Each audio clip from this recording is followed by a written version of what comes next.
All right, and we are live. So, good morning to everybody watching us on YouTube and LinkedIn, probably Facebook, and listening to us in Clubhouse. It's once again a pleasure to have you with us on this rainy Wednesday here in Tokyo. It is April the 24th, and we have Ali Raheem with us today. We're going to talk about life and work in Japan in general. And Ali is with us for the first time. So if you have any questions and of course you have comments, you want to share your stories, please let us know. And we're going to have a great conversation about this. And one more thing before I switch to Ali, give him the floor or the screen. So Ali is a senior vice president of strategy and growth, and he has oh, okay. Also, he is a big four equity partner and a CEO in different. He has experience in different industries. But today we're going to talk about experiences and how how he has been living and working in Japan. So that's it. Okay, just give me a moment here. Here is Ali with us and Tim, of course. So. Ali, good morning and thank you for joining us. It's a pleasure to have you. And a quick Yes? shout out to Joe Peters for introducing Ali and me to each other. We both now live in Atami, so I'm Atami Tim, and we got Atami Ali. Sounds like a boxer, But Yes. and I've already met Ali for lunch at my favorite spot, Lydian, and we had a good time. And after meeting him, I really thought he would be a great guest on this show. So thank you, Ali, for showing up today. We really appreciate it. Appreciate And it. Thank you very last much, minute Maya. too. Yeah. Thank you. Thank you, Maya and Tim, for very kind words and the introduction and for having me on your show. It's a pleasure to be here. Almost 1 month and 2 days to the day from my move to Japan, my fourth or fifth move back to Japan. Oh, This is going to be actually more permanent, but it's wonderful to be here with you all. Thank you. well, thank you very much indeed. Well, so I think that we need to dive directly into the conversation. And then the first question from me will be, so how did you get connected to Japan? What brought you here the first time and in the first Yes. place? Yes, sure. So we're going to go back quite a ways, back to 1989, actually. So Hmm. almost 35 years ago. I had graduated from university in the States, a small liberal arts college in Indiana called Wabash College, all male, still all male, believe it or not. And at that point in my life, I had seen the Japanese miracle kind of happen in the States with Sony buying Columbia Pictures, the Japanese car makers really coming into the U.S., taking a lot of share because their cars were frankly better than the cars at the time in the U.S. that were being made. Mitsubishi Estate bought Rockefeller Plaza, and it was like this tiny little Asian country is really coming toe to toe with the United States economically. And at the time, I think it was something like half the population of the U.S. Now the U.S. is 360 million. It's almost three times. But how could this happen, right? And so with my Asian roots, I'm actually got Persian roots. I was born in England, raised in the States. This was a fascination for me. How could this Asian country do this? And so, when you graduate from college, at least in those days, you either go to graduate school, medical school, law school, at least for me and my friends, or you take a job as a salesperson somewhere, or you do something else. So I thought, there's not a lot of times in your life you can kind of do something else because once you're on a track, you stay on the track. So I decided to learn more about this culture. And so I took this, I was crazy enough and young enough to think that I could master this language. So I took this very intense course in Reitaku Daigaku in Chiba, which was a very intense course to basically get you to pass the N1 exam, which is the equivalent of the TOEFL exam in the US. And this is for people that want to go to Japanese universities. I already had my degree, so this was kind of for a postgraduate thing for me. I didn't need to pass the exam, but I wanted a very intensive course. So I took this course. It was very tough, full immersion for 1 year. And after I finished it, I said, okay, now I go back. I forget what little I've learned, and what happens. And so was very. It was a feeling of serenity that I had being in Japan that I'd never had before, with the culture, with the people, the food, and I decided I wanted to stay and I wanted to have a chance to work. I was very fortunate. I got introduced to Mitsui and Company, and they said, you know what, we're actually going to set up a joint venture with an American company, the world's largest paper company, and you could be part of that company. It'd be interesting to have an American guy who speaks Japanese, and you can do sales for us. And I thought, Right. great, I'll do anything. I'll sweep the floors. I wanted to learn. I was like a sponge. So they put me in the subsidiary until this new joint venture company was created. And at the end of 3.5 years, they said, "Well, we're not going to have a joint venture company." I said, "Okay, then I'm kind of going to go home. I learned a lot, thank you." They said, "No, no, no, no. We want you to come and work in Mitsui Bussan, and we'll train you as a Nippan Shosha man to go through all of the training that we put our Japanese people through. And we would like you to be part of a new team importing specialty industrial papers." And I thought, wow, that sounds pretty good. So every year, my very very small salary increased, and then when I went to Mitsui, it increased more.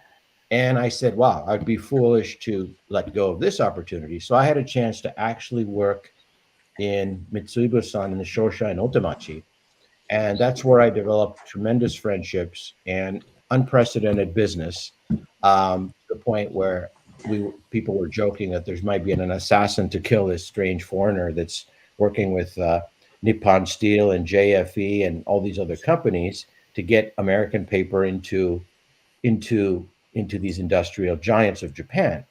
I also had some wind at my back, and the wind at my back was the exchange rate. The U.S. dollar had, for the first time, broken 80 to a dollar at this time, and so that I made the remember. American product Yeah, extremely competitive. yeah. Mm. Sorry, so I'm probably going into more detail than maybe No, your that's viewers good. want. Yeah. But anyway, this was the introduction. I ended up staying, in Japan for a total of 8 years during this stint. And then I thought, if I don't go back to the U.S. before 30, I'll become a furio gaijin. Just teaching English and making money teaching wives of Japanese executives, and not really, being able to do anything meaningful in my mind anyway. So the plan was to get back to my own country and have some real experience before 30. So I was lucky. I was headhunted, and I ended up getting a role in Minnesota, which was a very cold place. I'm from the Midwest, but Minnesota takes it to a completely different level, as Tim, I think, knows. Yeah. Um, Yeah. so I worked for a company called Imation, which was a spinoff of 3M, and they had a Mm. whole Imation Place complex, 12,000 people, 2.5 billion in revenue, but the businesses were basically 10 divisions that 3M was losing, and they spun them all off into one company. So I was brought in there to help turn around the paper, specialty paper business, but I wanted to get out of paper. And so they had a big data storage business. So I ended up going to a nation for that, went into data storage, turned around a few $100 million businesses, and then joined Ernst& and Young, which was like The Apprentice. It was like 100 people, and I somehow got the role. And they wanted me to be the head of Japanese business service business development for Ernst& and Young America. And at that time, this was all businesses in the U.S. with Japanese subsidiaries, and that was 250 million dollars. Now it's about over 500 million. Mm. So I did well there. I joined as an associate director, made director, and then they sent me to Japan as an expat to basically help straighten out the go to market for EY Japan, which was 7,000 people, separate firms, tax, audit, advisory, uh, transactions. And so my job was to come up with a go to market strategy that's not in a silo, but looking at the client whole, and it's a horizontal line running across all of the vertical businesses. Hire a team of very smart Japanese business minded people and grow the business, right? So did that. 3 years became almost 6 years assignment. Um, and then I was sent to China for 9 months for a special assignment. And then I was sent to London to head up a 30-member team for the biggest deals in the firm. Then I left. Then I left. I left EY actually. Started my own firm back in San Francisco, and things were going well. I bought a franchise of leadership development and was helping CEOs and architects and art attorneys figure out how to be much more business savvy. Uh, and then COVID hit, and everything stopped. And then Genpact came to me and said, "Would you like to go back to Japan for the third time?" And since it was COVID, I said yes. That was 2020.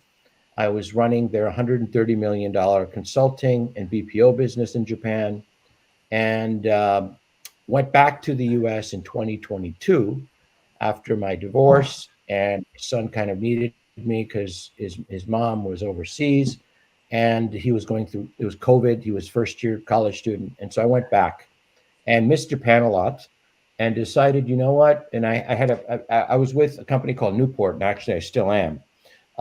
It's a CEO consulting advisory firm that does basically helps businesses improve and increase their value of their enterprise. So I'm back in Japan now, and I'm looking actively for kind of an interesting opportunity where I can either work with a Japanese company that wants to be a little more progressive without being a bull in a china shop, and bring in some more Western thinking, or a foreign firm looking to really step up their game in Japan. So sorry for the long diatribe No, here. that Hopefully, was a little perfect. bit of it That was, Mm. was a little interesting, but that's kind of my story. Well, thank you. One thing that stood out to me is you always say, "I was lucky." I was lucky. I was lucky, and then we know that luck is very important and that it plays a role in everybody's life and career. But you cannot say that it's only luck, right? It's you make your well, luck sometimes. yes, Well, yes. you do it, Maya. That's a very kind comment you made. But you know what? I just had a wonderful dinner 3 nights ago with a 77-year-old Dai Senpai of Mitsui Bussan, and my best friend who is also Mitsui, um, and he became a gaksha after Mitsui, and he wrote a book. He had the most impact on me. And when I was in my 20s, Maya, he told me, and I got a really big deal, right? He said, Ali, remember, as smart as you think you are, as hard as you work, more than 50% of the reason that you were able to be successful is because of luck and good fortune. And when you're 20, you don't believe that stuff. You think, what are you talking Yeah. about? It's me. I did. I da da da da. No. As you get a little older, you realize the stars align in a certain way, and so many things could go wrong to make things not work out. And so as you get a little wiser and you get more gray hair, you say, you know what? I was very fortunate because there's a lot of Yeah. people smarter than me, work harder than me, and did not get as far as me. And I am fortunate because I was at the right place. You know, Mm, the higher being aligned things, And so I try not to forget that, Maya. But thank you. Yeah.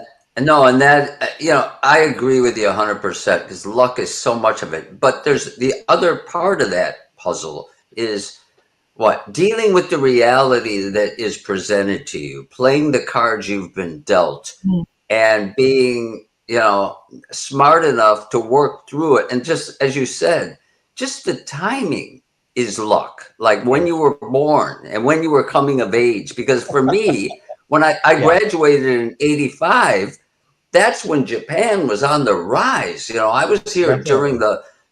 during the bubble years, right? And Yep. because of that timing, I lucked out, but it Yes. It also, helps.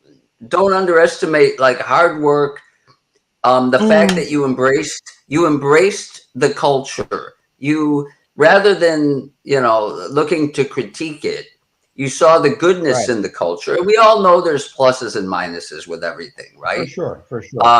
So it's your background is very impressive, and again, I think we all could learn a lot from you and from each other. So From I'm each really other, for glad you sure. told your story today. Yeah, Thank you, Tim. yeah, Yeah, thank you. And I was thinking also when you said something about, like, I agree with you too, because I remember that, well, I'm from Bulgaria originally, and I remember that when I graduated from university, Bulgaria was going through a very, very difficult period economically. And so, I mean, I started working even before I graduated. So I was working and studying and so on. But for me, because of that difficult period, and my generation as a whole, and maybe the next generation after me, so it was really difficult to find jobs that could just help us or give us an opportunity to develop our full potential, right? So that lack of opportunity, as Tim mentioned, or the presence of opportunity, is very important. And I For see sure. it, like, well, basically for me that's luck, because of that traumatic period for our generation, we still struggle. We still think that it's kind of difficult to find the next job, and you have to be better than anybody else and struggle and so on and so on. But I mean, like, it's not the case anymore, right? But because of that time, it was probably at the end of our formative years, if you can call it that, and so on. And so it was just like, whew. Yes. Yeah. Thank goodness it's over. But it Mm. was very, impactful as it is for all of us. Those Yes, times. yes, indeed. And then, well, I don't know what, because you mentioned that you thought when you were just starting your career, you thought that well, the Japanese language was, you could master it and learn it and so on. So I thought it was interesting because many people actually do that, and I can say that back home I have friends who Mm. have managed to do that, because they loved the culture, they loved the language, they loved the country. So they went to university and studied Japanese language and culture. And Yes. here, from my Japanese friends, that their Japanese is much better than the natives Japanese. I don't know whether it is a good or a bad thing, Mm. but yeah, I think that for a certain number, a small number of people, it's still Yes. possible to master this, you know, incredible language, and of course the culture as well. It is. It is. I think that's interesting. You're right, Maya, because you have a lot of people from China and India that do a lot of call center and business process outsourcing work, and their Japanese is very, very good. So, obviously there's proof of people being able to master this outside of Japan. In my case, I don't think that would have worked, and I'll tell you why. Because to me, the three of us know how difficult it is. It's like a never-ending process until you die to try to master this language. And I've done, as you have, I'm sure, a lot of self study after my initial 1 year. But the thing for me was the culture. And Tim mentioned this. I did embrace it, but it embraced me. I felt this warmth, that I never felt, oddly enough, anywhere else. And that's what really made me want to stay.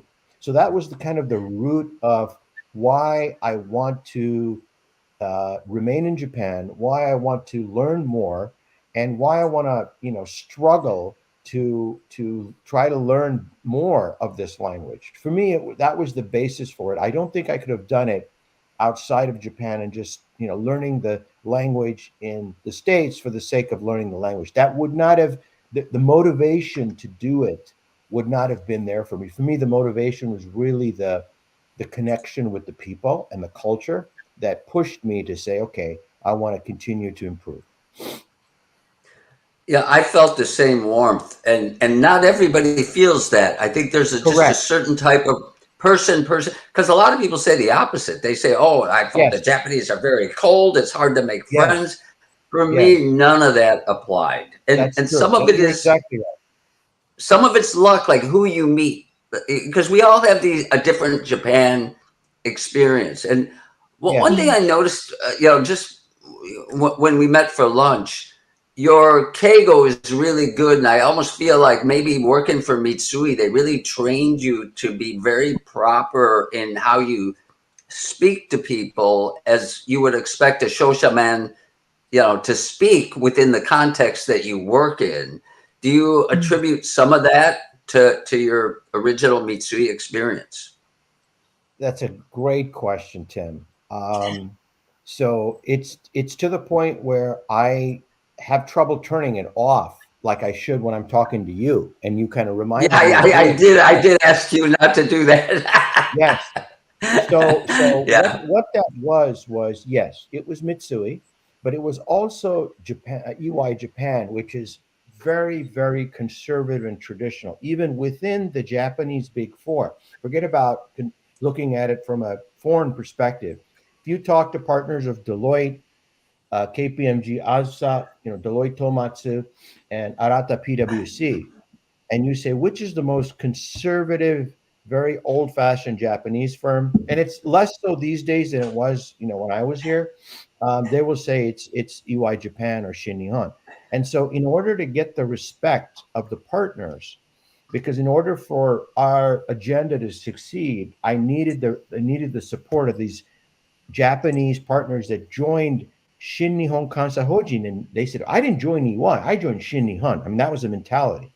I had to be very heri kudari and use Keigo and put them up on a pedestal and say this is the strategy and the process I see, not because EY's told me to do this here. It's because I have tried to understand Shin Nihon, and this what makes sense to me. What do you think? And so I actually went a little overboard with that, to the point where my best friends tell me, when graduate from EY and all this, you should decide when to use Japanese and when to use English. Because when you use Japanese, some Japanese executives will take that as a carte blanche to be a little boastful, a little arrogant, and a little sort of, well, this guy understands Japan. I'm going to, kind of treat him maybe not like a second class citizen, but kind of close, believe it or not. And I don't know if you've encountered any of this. So, quite recently, more recent than it should have been, I'm fine tuning that, because when I use English, it's the opposite, right? They're trying to really exert themselves, and I don't want them to push themselves too much, and so that's why I jump into Japanese, because I know it's tough for them. But I need to manage that better to be more effective in Japan as a leader, is what I've learned. Does that answer your question and resonate in any way with you?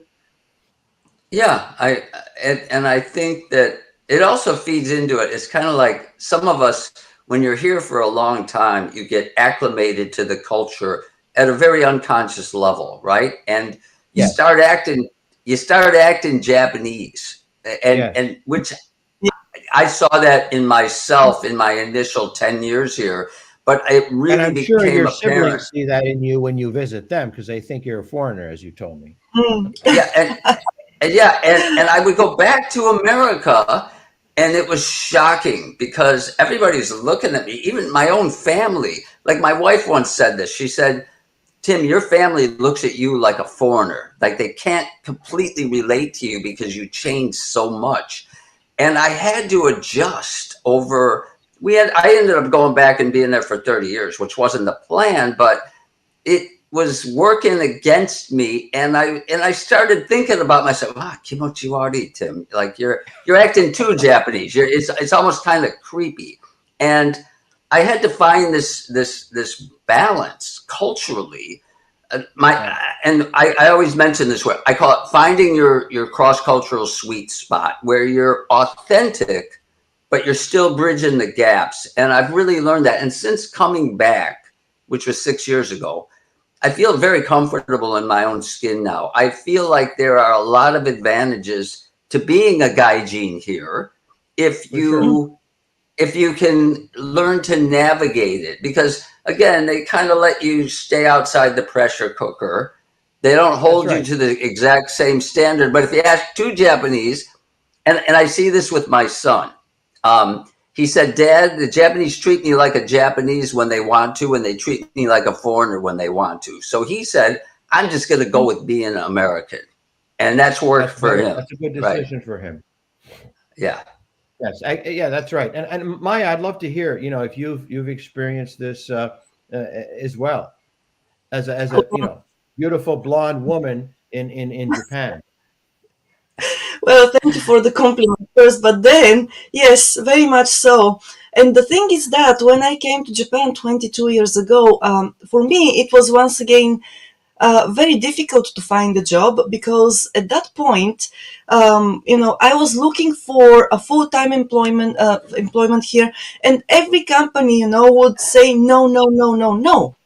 And of course, it was because I was a woman in childbearing age and I was a foreigner.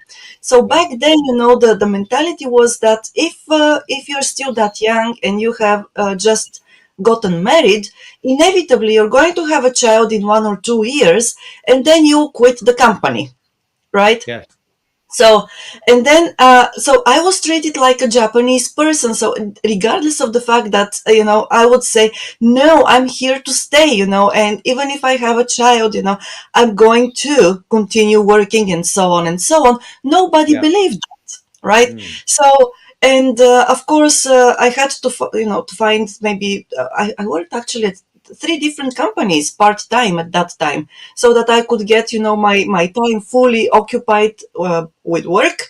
And yes. it was tough, really tough. But then then we went to Sapporo and came back. And when eventually I found a full-time job within the industry, which I had worked before I came to Japan, it was Uh-huh. so funny because they would, I was one of the very, very few women there. In my division, I was the only one and a foreigner on top of Wow. everything.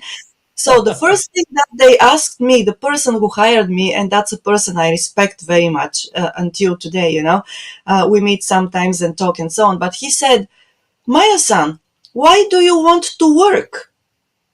And I was like, wow, why is that question? And Yes. he said, I because don't. Yeah. I don't understand the question for where Right. it comes from, right? And he said, because you have a husband, you have and your husband has a stable job. You don't have to work. You can have fun. You can stay at home. Yeah. And I was like, excuse me, what is this? So this was right, the Yeah. first thing. And then later on, when I started learning gradually, the Keigo and using it and so on, it happened exactly as what you said, Ali, that they started treating me like a Japanese person, 100% Japanese there, a Japanese woman of all things. And they would say, well, you need to do this and that. And I also had a couple of colleagues ask me to serve tea. And Yeah. just because I was the woman there, right? Yeah. Basically, I don't mind serving tea, but because of the situation, the first couple of times I did it, and then I said, excuse me, I'm not here to serve tea, right? So, and it may sound very presumptuous and, kind of aerosol, but that was not my job. So, Right. so, and these are the things. And eventually, as you did, for me, it was a must. I spoke Japanese only. I wrote in Japanese, everything, all the communication was in Japanese because that was a Japanese company. And I thought that I had to, Yeah. to stick to that. But in everything else, eventually I went back to being a foreigner there, and to the point where eventually a person who was in the general affairs division, and he was in charge of human affairs there. He came to the point, to say, "Oh, Matsuoka-san, やっぱり外人だね." Yeah. So, which was like coming back home for me to a certain extent, you know. So, and that is how I think that all of us who have had a relatively long experience of working and living in Japan, we have probably gone through a similar process Like you want to adjust, you get too Japanese, and then you realize that it's better to go to your foreign roots. Definitely, definitely. I feel, thank you for sharing that, Maya. That's very interesting. I was, really looking forward to hearing your perspective as a foreign woman, compared Yeah. to in mine. But that's very, very interesting.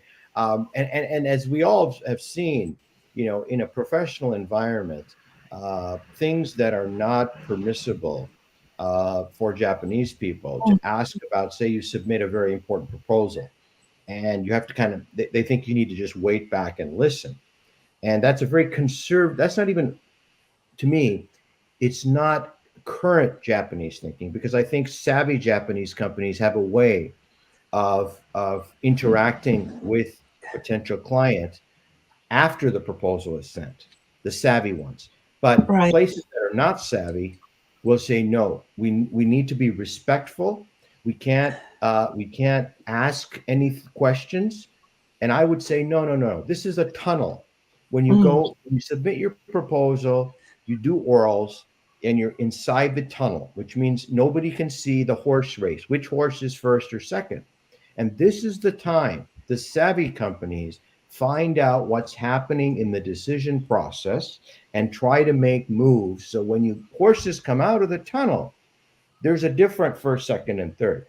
And so the big thing with EY Japan was that no, no, no, no, no, it's wrong. And they would always lose every deal.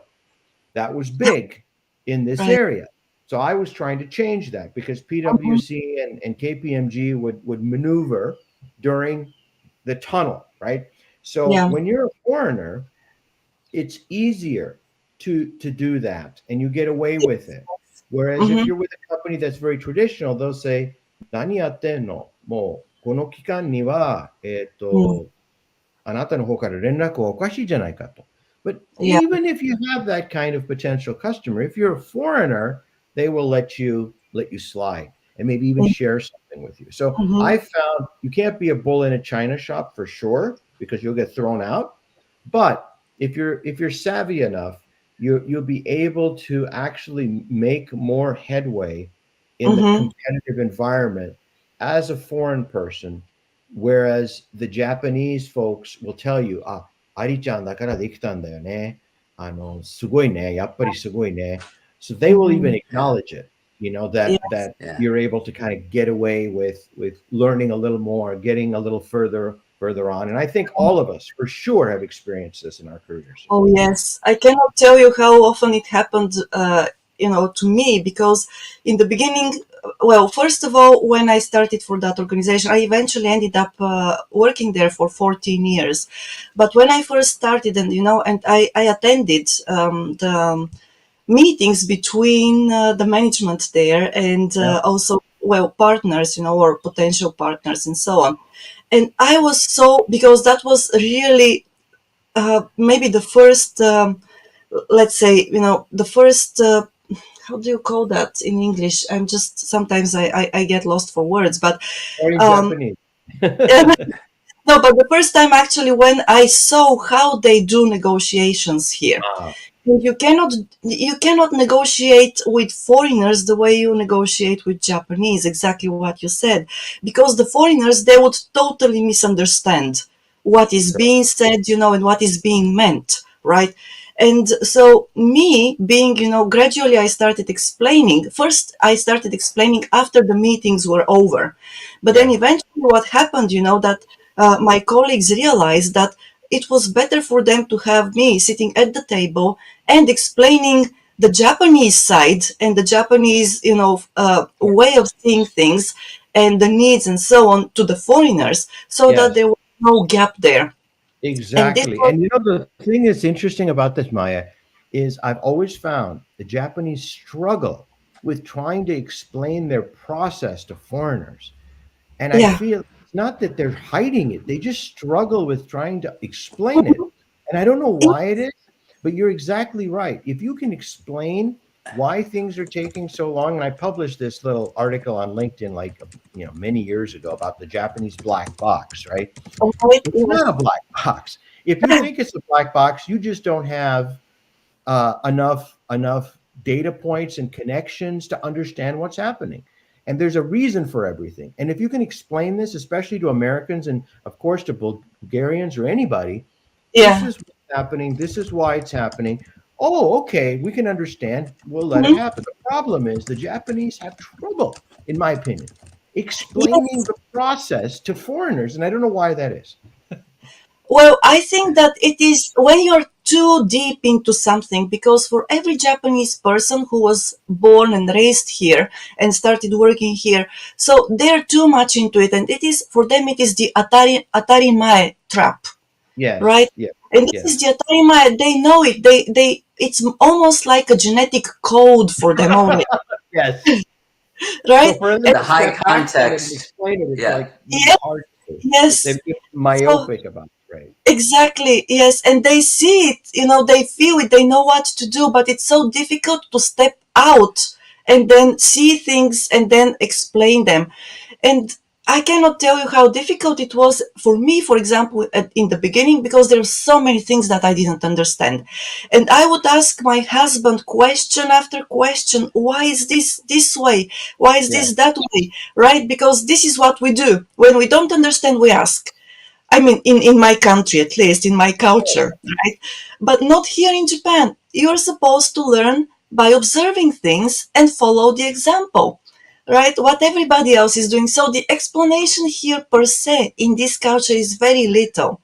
There is a Yes. lot of information everywhere, but the information is not explaining things. It is Well, just, right. It's like osmosis. You're 3 years old. You go to Yochien and you observe and you just internalize it and you yes, just do it, right? yes, But for indeed. us, Yeah. we come in as kind of trying to understand as analysts from the outside, and so we're able to Yes, piece it together, and then we're able to explain it as a process. yes, Yeah. exactly. I think Japanese communication patterns are very inductive. Like you get a lot of specific stuff, but Yeah. nobody takes the time to explain the big picture and then drill down, right? And I found this Correct. as a Correct. consultant when the Japanese would try to explain what they were doing to the American staff. This is in the US, right? And they're just given specifics like what are the procedures? And the Americans like, wait a minute, how does it all fit together? And Right. I eventually the light bulb went on, and then I had to grasp the big picture before Correct. I Mhm. went before I went in with the specifics. And so we take more of a deductive approach in how we Correct. communicate. Start with the big picture and drill down. And that was a big revelation to me in Yes. even Yes. learning You're because exactly right, Tim. They start out with the details and go up, and Yes, and Americans get just they can't deal with it. I mean, I'm the same way, to be honest. That's something that I'm not Japanese. I need to see the picture and then I'll go into the detail. But if you start out in the right, details, what the hell is this connected to? I you lose get train of thought. lost. You get lost, right? yeah, Yeah. I remember I had to translate the Kanban system manual when I worked for a manufacturer, and I knew nothing. Like I was a beginner, right? But I was really hungry to learn. So Yeah. I asked my boss, my Japanese, I go, hey, can I translate it? Because I want to learn it. And he gives me this document, and it was like I was totally confused until I got to the end. And then the light bulb went on. I'm like, oh my God, okay.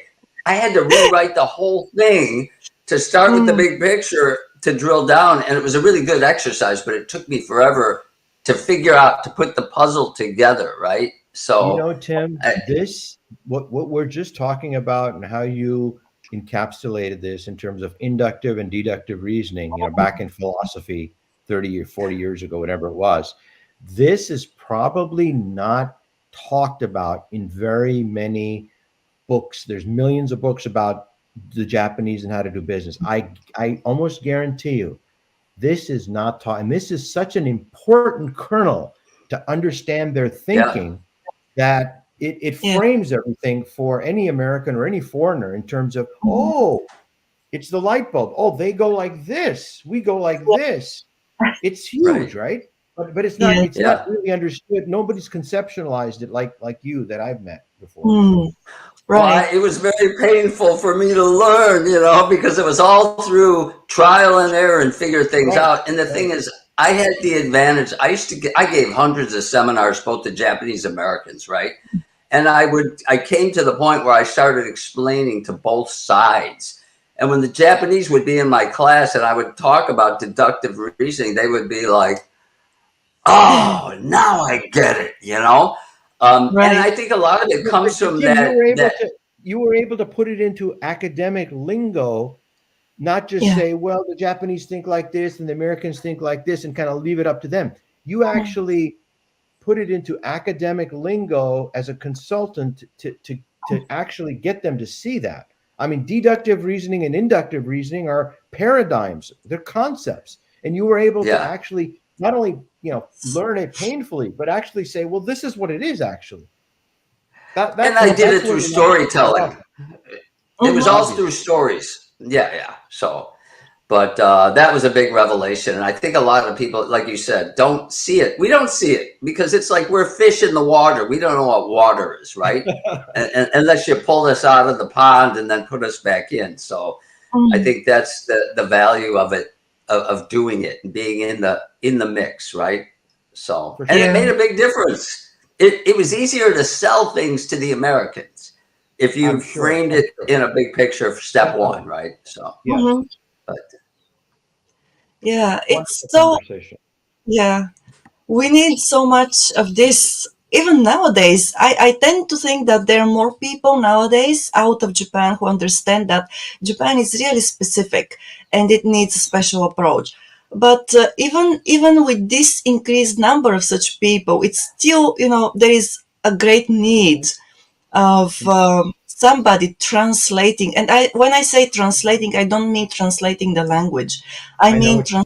translating the values, translating the meanings and everything. Because yeah, it's what it is. And when you think about, I mean, my friends back home, they know so very little about other countries, even though they travel and so on. It's just a travel. They go to a country for a week or 10 days or 2 weeks, and that's it. It's really different from being dipped into that culture and let to stew there, in your For own sure. juice. So yeah. yeah. And to that point, Maya, one of the struggles early on when I'm in the US, I'm trying to sell my cross cultural communication services to Japanese companies, right? And Yeah. they hadn't been there long enough to Mm. see that they needed it. So they had to go through this phase of chaos Right. Yeah. before they realize, oh, we're missing something. Having interpreters is not enough.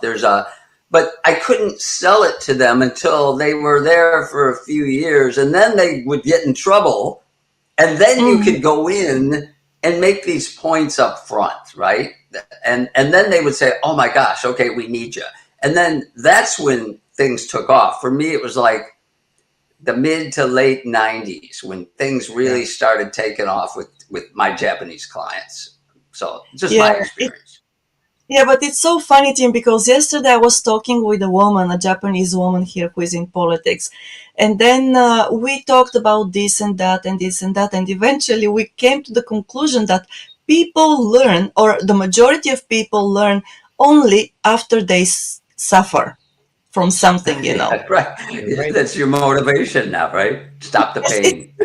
yes, it's such an unfortunate thing, right? It Because is. it's much better to learn from other people's mistakes. That's why there are so many books out there. That's why there is so much research out there.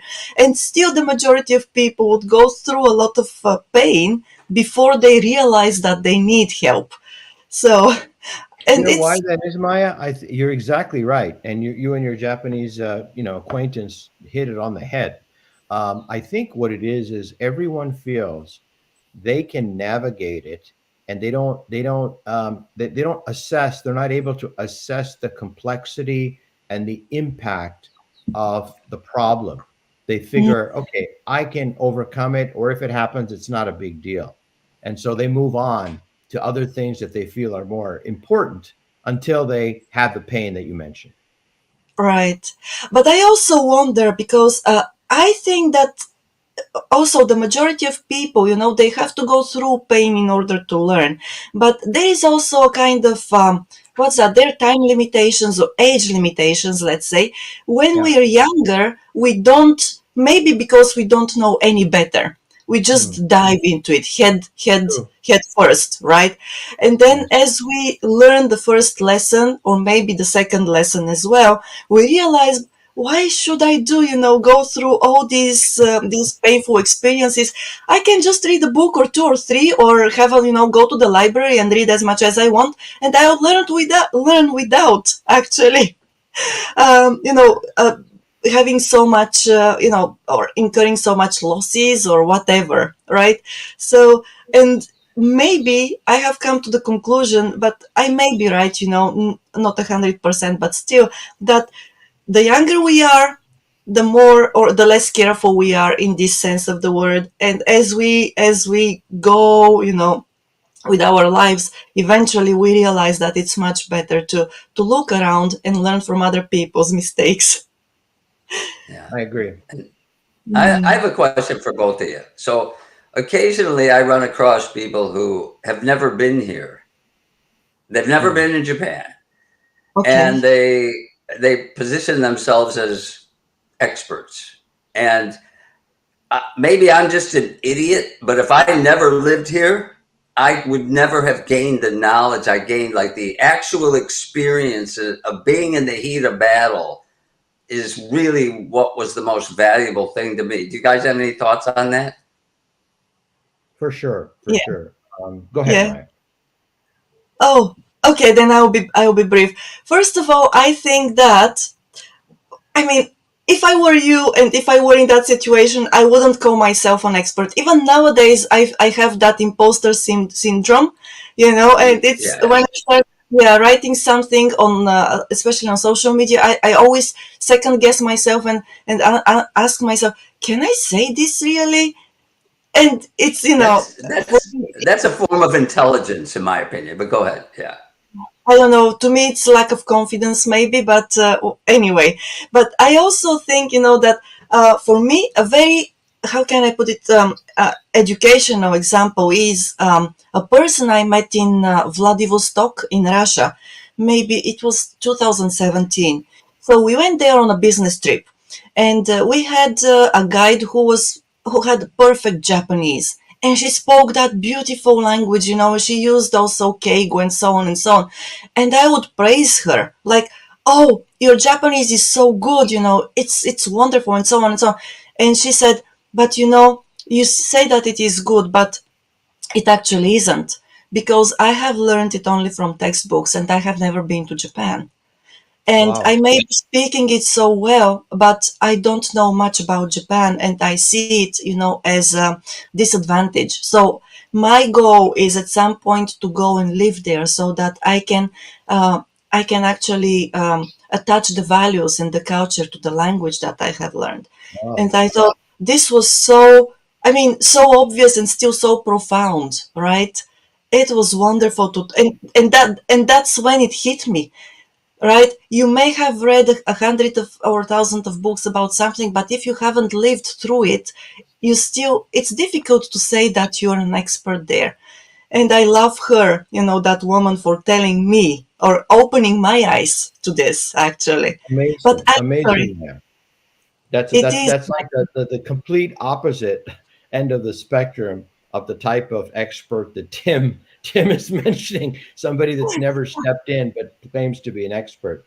I think to put that together, I would say that very intelligent and somewhat arrogant people that have been very successful tend to make a lot of assumptions, and those are the ones that can, I think, really trip up in Japan because they think things are intuitive and they assume that certain principles are universal, right? And yeah, going back, Tim, to the inductive versus deductive reasoning, that's where they'll trip up because that is yeah, not universal. And things that you think, oh, well, any smart person, is going to give a big picture and then go down into the details. Of course, that's just the way it's done anywhere in the world. Zimbabwe, the Philippines, Bali, well, no, it's not, right? And no, so yeah, um, first principles are not the same everywhere is the thing that will trip up slightly arrogant, highly intellectual people, I think. Yeah. Mm. It's those hidden assumptions, the silent language that we don't see below the surface, and we're working from a different set of assumptions. And, Correct. Westerners tend to believe logic is so important. I think salespeople are different because salespeople are dealing with emotions. But in Yeah. general, if I just explain this in a very logical way, then I can persuade the other person to buy my widget. And I remember I was in that boat, but I understood I had been in Japan and I was focused on building relationships ahead of time before I ever was even asked to quote. And that benefited me. It wasn't logical, at all. Correct. It was just me developing these human relationships. And it served me well later because my customers wanted me to win the contract. You know what I Yeah. mean? And they would encourage me and Exactly. hint at Exactly. it. I mean, Yeah. it's there's so many examples. I'm sure all of us have of things where, the American company will come and say, you know what, we've done research on you. We would be a great partner for you to go to market, and Mm. our products are complementary. Da da da da. And they make the pitch, and the Japanese say, hi, hi, hi. I hear you.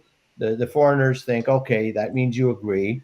And then at the end of the day, the Japanese company will say, "Sorry, we don't think it's the right time." And the Americans will be, Yeah. "What is how what happened? What happened? I don't understand." Well, what happened Yeah. was maybe something like they looked at the culture and they felt that the culture of the two companies was not going to jive, and that's something that the American guy or woman just didn't even consider because they assumed the Japanese are very numbers oriented, very serious, but there's a whole wet component as they use in Japan versus dry.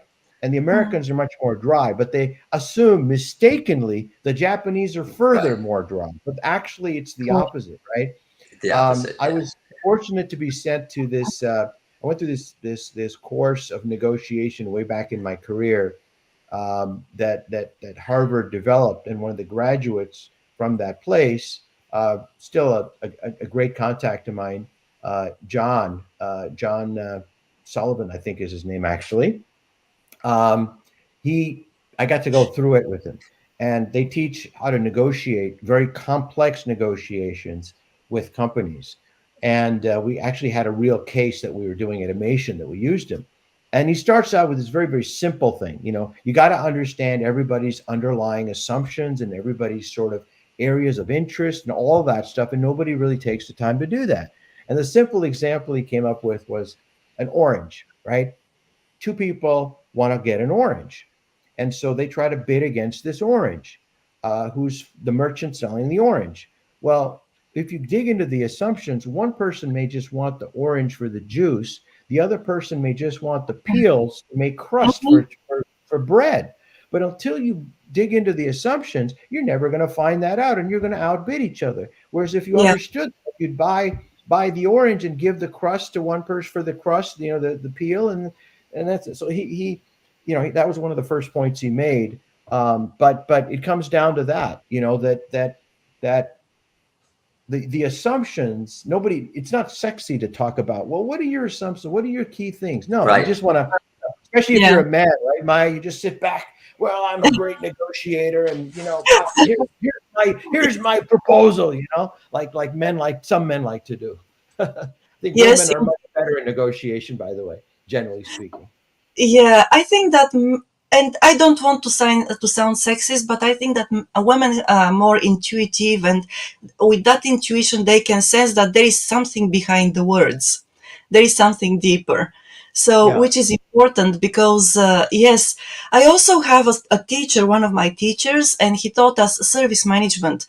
And he always said, and even nowadays he says it anyway, but listen to people, how and what they say, but more than how they say it, because you can glean a lot of information about their assumptions as well by the way they frame things and they say things, which was, very interesting. I had never thought about that before. I talked with him and I heard him say that, but there is a lot of truth to that actually, because Yeah.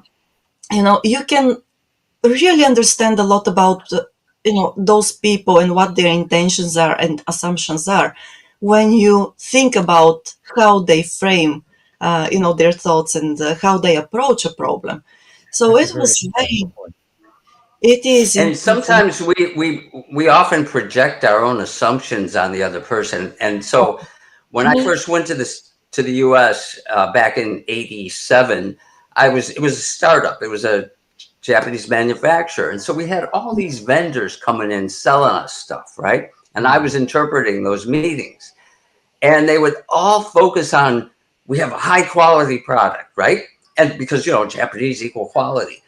But after these, I get to do the post meeting with my Japanese buddies, and they'd say, you know, quality, atarimae. That's of course quality. That's like a just a prerequisite just to be in the game. We want service, and none of them focused on service. It was all Yeah, quality, right? And their image of Americans was the service is terrible. So we want somebody who's going to give us great service, and of course they have quality. So it goes back to the old axiom: cross cultural communication is more about not sending the right message; it's getting a desired response. mhm. And if you know what the assumptions are of the people you're trying to sell your widget to, you Right. can be strategic in how you craft your message. And so they would have Mhm. been better served to say, of course, we have good quality, but we really focus on service. That would have served them much better. So it's kind of like similar to the orange example, right? Yeah. Yeah. We have a couple of comments on LinkedIn. The first one came from Hiroko-san, and she wrote, I can relate to most of what you are saying. Sadly, but not surprisingly, the Japanese society is still a conservative and closed one. So this Yeah. is, yeah, Thank well, it you came up. for the comment. Thank you. And then Yuka also wrote, I love the orange example. Splendid. Thank So it you. was, yes, great. And also Douglas Campbell, thank you, Douglas. He says, Yeah, thanks. very much agree about assumptions. It's very common in Japan, likely also elsewhere, and it makes discussing on an issue much more complicated. The orange is a great example. Chris Voss, Never Split the Difference, is a great book about negotiating.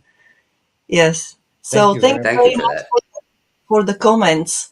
And we also have a couple of comments in Clubhouse. One of them is from Conrad about the pain and how we learn from it. So Conrad wrote, learning from suffering is an inconvenient truth universally, although there are people who refuse to learn from mistakes as well. So That's true. That's true. So true. some people just remain stubborn, about their own ways. And then Hiroko, once again, she wrote, they are very true. It is embarrassing, but you would never make the same mistakes if you are brave enough to accept yours and learn from them. Very Yes. true. Oh, Thank you, that's a Hiroko. good comment. Yeah, Yeah. thank you. So Thank you thank for you so sharing. very much. Wonderful to hear the comments and the fact that folks are processing and listening as we continue to Yes. have this Yeah. dialogue. Yeah. Well, I It's really, definitely want to continue the discussion. I feel like this time flew by, and Ali, we'd love to have you back on. I do want to make a so Ali is looking for opportunities in Japan, and you can tell that he's very knowledgeable. His Japanese is beautiful. He understands the culture, and if anyone knows of anyone who can help out Ali, at least just for networking, and we want to welcome you into our network. We have a Thank very you so much. loyal audience, and we would love to maybe have you involved in future get-togethers, and yes. again have you back on as a guest. And go ahead, It'd Maya. be I'm my going to throw pleasure. it to you. Thank you for the plug, Tim. Thank you for the hospitality, Maya, and for letting me participate in your show. I really enjoyed being with you guys, and it would be my pleasure to be back with you on any topic that you'd like us to talk about. Thank you very much, and That's Well, thank you to the excellent. audience. Thank you so much for listening. yeah, thank Yeah. you to everybody and to you, Ali. Yes, we let's talk about the next show, and also, of course, as Tim said, we have get-togethers in person, and we'll keep you informed about them so Look that forward to that. oh, Thank you yes, so much. Have a Hopefully. wonderful And Wednesday. please come to Atami, everybody. We want Yes, everyone to come to anytime. enjoy our little town. Definitely. Right. Thank you both. Wonderful. Yes. Thank you. Bye bye. Thank you, everyone. Bye. Thank you.